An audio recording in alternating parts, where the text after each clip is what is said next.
नमस्कार, स्वागत, अभिनंदन, आदाब, आभार, इस्तकबाल, राम राम, सत श्री अकाल, खैर मकदम है प्यारे साथियों। मैं रविंद्र गढ़वाल आप सभी लोगों का हार्दिक स्वागत करता हूं आपके अपने digital platform study with Ravindra academy पर। प्यारे साथियों, शुरुआत करते हैं आज की सेशन की। साथियों, आप चाहे किसी भी भर्ती परीक्षा की तैयारी करें, रीट, पटवार, एसएससी, रेलवे, सीईटी, पशु परिचर, जो कोई भी भर्ती परीक्षा की आप तैयारी कर रहे हैं, जहाँ आपके साइंस का पोर्शन आता है साथियों, साइंस का पोर्शन आता है, उन सभी भर्ती परीक्षाओं के लिए ये जो सेशन है वो बहुत ही फ़ायदेमंद होंगे मेरे साथियों। तो आप अगर पहली बार चैनल पर विजिट कर रहे हैं तो चैनल को सब्सक्राइब कर लीजिए, वीडियो को लाइक कीजिए, ज़्यादा से ज़्यादा अपने दोस्तों के साथ या फ्रेंड सर्किल में ज़्यादा से ज़्यादा शेयर करने की कोशिश करें मेरे साथियों। और साथियों, ये जो क्विज है वो आपको टॉपिक वाइज मिल रही है। सबसे पहले अपन बायोलॉजी कवर कर रहे हैं, उसके बाद केमिस्ट्री को कवर करेंगे और उसके बाद में लास्ट में फिजिक्स को कवर करेंगे प्यारे साथियों। इस प्रकार पूरी साइंस को कवर किया जाएगा, आपको पूरा अच्छे से कोर्स करवाया जाएगा साथियों, बिल्कुल फ्री ऑफ कॉस्ट, यानी कोई भी आपसे चार्ज नहीं लिया जाएगा साथियों। पूरा कोर्स बिल्कुल फ्री किया जाएगा और साथ में सारे मतलब टॉपिक्स को अच्छे से कवर करने की कोशिश की जाएगी साथियों। तो आप अगर पहली बार चैनल पर विजिट कर रहे हैं तो चैनल को सब्सक्राइब कर लीजिए मेरे साथियों, और साथ में कमेंट जरूर करके बताइए साथियों, क्योंकि मुझे भी आपके कमेंट को देखकर थोड़ा मोटिवेशन मिलता है और मैं आपके लिए इसी प्रकार अच्छा कंटेंट लाता रहूँगा साथियों। तो साथियों, आज का जो अपना टॉपिक है साथियों वो है जेनेटिक्स एंड बायोटेक्नोलॉजी, यानी आनुवांशिकी व जैव प्रौद्योगिकी। आनुवांशिकी व जैव प्रौद्योगिकी के ऊपर अपन डिस्कशन करेंगे साथियों। जितने मोस्ट सेलेक्टिव क्वेश्चन आपके एग्जाम की दृष्टि से हो सकते थे, मैंने सारे आज के वीडियो लेक्चर में ऐड करने की कोशिश की है मेरे साथियों। तो आप इस सेशन के अंत तक बने रहिए, साथ में कमेंट करके जरूर जाइए मेरे साथियों। आपका एक कमेंट है वो मेरे लिए बहुत ही एक पुनर्बलन के रूप में कार्य करता है साथियों। तो शुरुआत करते हैं आज की सेशन की। पहला क्वेश्चन है, आनुवांशिकी के जनक है, यानी जेनेटिक्स के, यानी फादर्स ऑफ जेनेटिक्स, आनुवांशिकी के जनक। ऑप्शन है अरस्तु, Theophrastus, Gregor John Mendel, Michael. तो साथियों आनुवांशिकी के जो जनक हैं आपको पता होगा, बहुत ही सिंपल क्वेश्चन है, कई बार एग्जामों में आया हुआ है। ग्रेगर जॉन मेंडल है वो आनुवांशिकी के जनक है साथियों। आपको पता होगा साथियों, इन्होंने जो जेनेटिक्स के या आनुवांशिकी के जो नियम दिए थे वो इन्होंने मटर के पादप के ऊपर प्रयोग किए थे साथियों। मटर का पादप, उद्यान मटर के ऊपर इन्होंने प्रयोग किए थे साथियों, उद्यान मटर। और उसका वानस्पतिक नाम आपको पता होगा साथियों, पाइसम सेटाइवम वानस्पतिक नाम होता है उद्यान मटर का। और इन्होंने आनुवांशिकी के विभिन्न नियम दिए थे, इसीलिए इन्हें आनुवांशिकी का जनक कहा जाता है साथियों, ग्रेगर जॉन मेंडल को। बात करते हैं साथियों, यहाँ ऑप्शन दे रखे हैं, अरस्तु के बारे में जानते हैं कि अरस्तु को जीव विज्ञान व जंतु विज्ञान का जनक कहा जाता है साथियों। जीव विज्ञान व जंतु विज्ञान का जनक कहा जाता है किसको? अरस्तु को कहा जाता है साथियों। ऑप्शन दे रखा है थियोफ्रेस्टस। तो थियोफ्रेस्टस है साथियों, वो है वनस्पति विज्ञान के जनक है, वनस्पति विज्ञान के जनक है साथियों, थियोफ्रेस्टस। और साथियों जो माइकेली है वो माइकेली साथियों कवक विज्ञान के जनक है साथियों। माइकेली है वो कवक विज्ञान के जनक है साथियों, कवक विज्ञान के जनक है माइकेल। तो साथियों कुल मिला के आपको ध्यान रखना है कि आनुवांशिकी के जनक है ग्रेगर जॉन मेंडल है साथियों, Gregor John Mendel. Next question की चर्चा करते हैं, वर्गीकी के जनक है। तो ऑप्शन दे रखे हैं साथियों, Leonardo da Vinci, Carolus Linnaeus, Hippocrates, अरस्तु। तो साथियों वर्गीकी के जो जनक है वो है कैरोलस लीनियस साथियों, फादर्स ऑफ टेक्सोनोमी।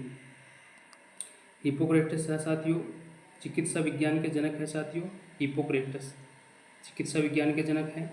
अरस्तु मैंने भी बताया था जीव विज्ञान व जंतु विज्ञान के जनक है साथियों। तो याद रखिएगा वर्गी के जनक है कैरोलस लीनियस। नेक्स्ट क्वेश्चन की चर्चा करते हैं, जीन शब्द किसने बनाया था?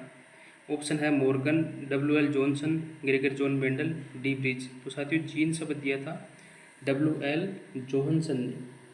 साथियों थोड़ा सा मैं बता देता हूँ कि जो कोशिका होती है, मान लीजिए कोशिका है, इस कोशिका के बिल्कुल मध्य में केंद्रक पाया जाता है साथियों। आपको पता है कोशिका के मध्य में केंद्रक पाया जाता है और उस केंद्रक के अंदर धागे के समान गुणसूत्र पाए जाते हैं साथियों। और इन गुणसूत्रों के अंदर पाए जाते हैं साथियों जीन। गुणसूत्रों के अंदर क्या पाए जाते हैं साथियों? जीन पाए जाते हैं। ये जीन क्या करते हैं साथियों, आनुवंशिक लक्षणों को एक पीढ़ी से दूसरी पीढ़ी में ट्रांसफ़र करने का कार्य करते हैं साथियों, जीन। तो इनको जो जीन शब्द दिया था नाम, वो दिया था साथियों WL जॉनसन ने जीन शब्द दिया था साथियों, WL जॉनसन ने जीन शब्द दिया था। नेक्स्ट क्वेश्चन की चर्चा करते हैं। मानव में गुणसूत्रों के कितने युग्म पाए जाते हैं? युग्म से मतलब है साथियों जोड़ों की बात हो रही है यहाँ पे, कि मानव में कितने जोड़ी गुणसूत्र पाए जाते हैं। तो साथियों अगर जोड़ी की बात करते हैं तो जोड़ी तो होते हैं 43, सॉरी साथियों, जोड़ी तो होते हैं 23 होते हैं जोड़ी तो। और अगर टोटल संख्या की बात करें तो टोटल संख्या होती है साथियों 46। तो साथियों मानव में गुणसूत्र की युग्म की बात या जोड़ों की बात हो रही है तो जोड़े तो साथियों 23 होते हैं साथियों। इसका राइट आंसर होगा ऑप्शन ए, 23 है वो युग्म पाए जाते हैं साथियों। नेक्स्ट क्वेश्चन है, माता पिता से प्राप्त संतान लड़का होगा या लड़की, निर्भर करता है माता पर, पिता पर, दादी पर या दादा पर। तो साथियों माता पिता से प्राप्त संतान लड़का होगा या लड़की, है सदैव पिता पर निर्भर करता है साथियों। किस प्रकार करता है थोड़ा सा मैं आपको बता देता हूँ कि साथियों मैंने अभी बताया था कि जो मानव होता है चाहे नर हो या मादा, उसमें 46 गुणसूत्र पाए जाते हैं, नर हो या फिर मादा 46 गुणसूत्र पाए जाते हैं साथियों। 44 प्लस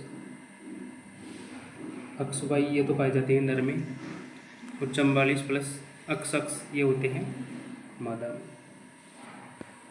साथियों ये जो 44 होते हैं नर या मादा में, ये तो साथियों कहलाते हैं ऑटोसोम, यानी कि ये अलिंग गुणसूत्र होते हैं साथियों, ये तो बिल्कुल समान होते हैं नर और मादा में। और ये जो XY गुणसूत्र है और इधर जो XX गुणसूत्र दिख रहे हैं, इनको कहते हैं साथियों एलोसोम। ये लिंग निर्धारण में इनका महत्वपूर्ण रोल होता है साथियों, XY और XX का। तो इनका जब अर्धसूत्रीय विभाजन होता है साथियों, इनका जब अर्धसूत्रीय विभाजन होता है तो अर्धसूत्रीय विभाजन में क्या होता है साथियों, 44 प्लस XY और 44 प्लस XX, इनका अर्धसूत्रीय विभाजन होता है। तो इनसे 22 प्लस XY और 22 प्लस XX, ये इनका वर्गीकरण होता है साथियों। 22 प्लस अक्स अलग निकलते हैं, 22 प्लस XY अलग निकलते हैं, 22 प्लस XX अलग निकलते हैं और 22 प्लस XX अलग निकलते हैं साथियों। इस प्रकार इनके क्रॉस से जब साथियों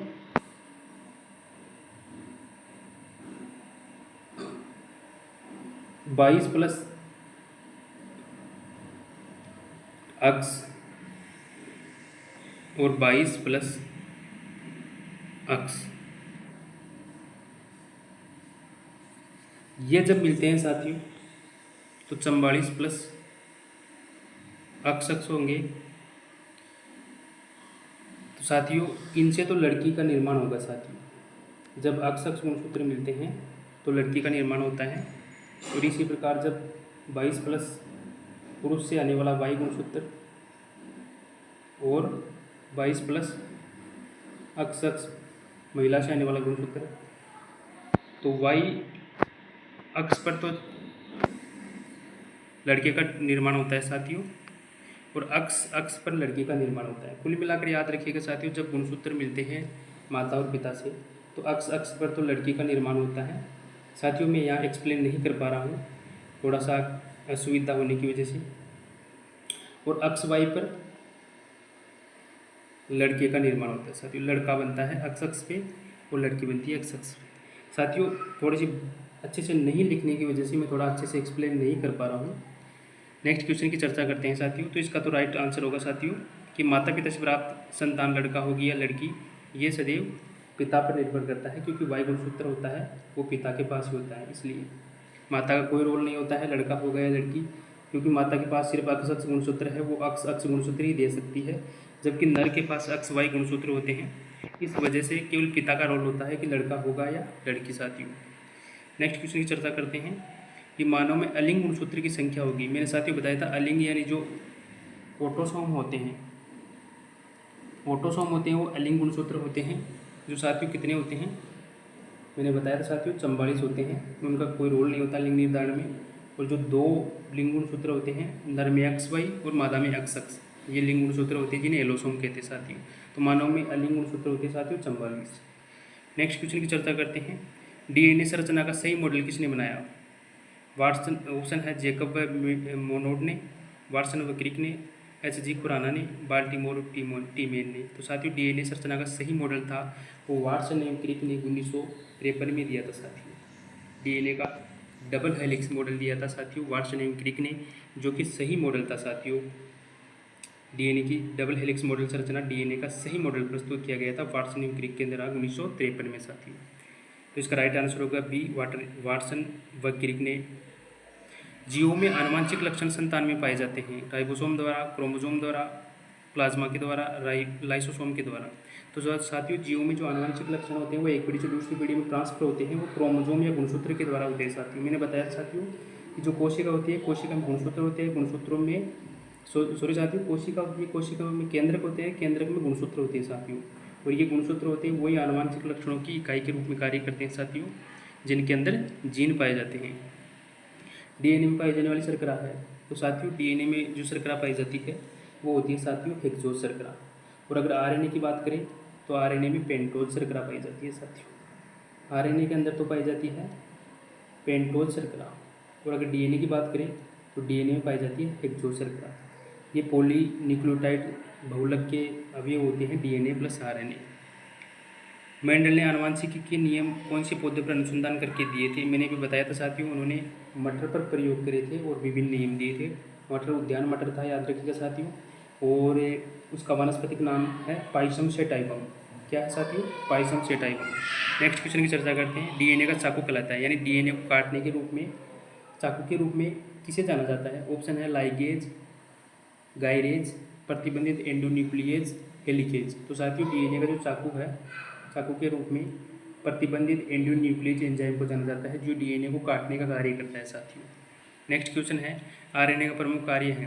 तो साथियों आरएनए है वो प्रोटीन संश्लेषण में सहायता करता है। आपको साथियों आपको पता है कि जो कोशिका है, कोशिका में विभिन्न कोशिकांग पाए जाते हैं, तो उनमें कोशिकांग में विभिन्न कोशिकांग पाए जाते हैं, और उनमें साथियों माइटोकॉन्ड्रिया, राइबोसोम, गोल्गी, ये सब पाए जाते हैं साथियों।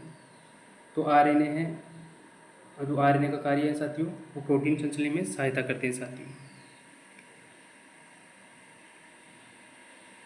नेक्स्ट क्वेश्चन की चर्चा करते हैं साथियों। डीएनए फिंगरप्रिंट विधि द्वारा किसकी पहचान की जा सकती है?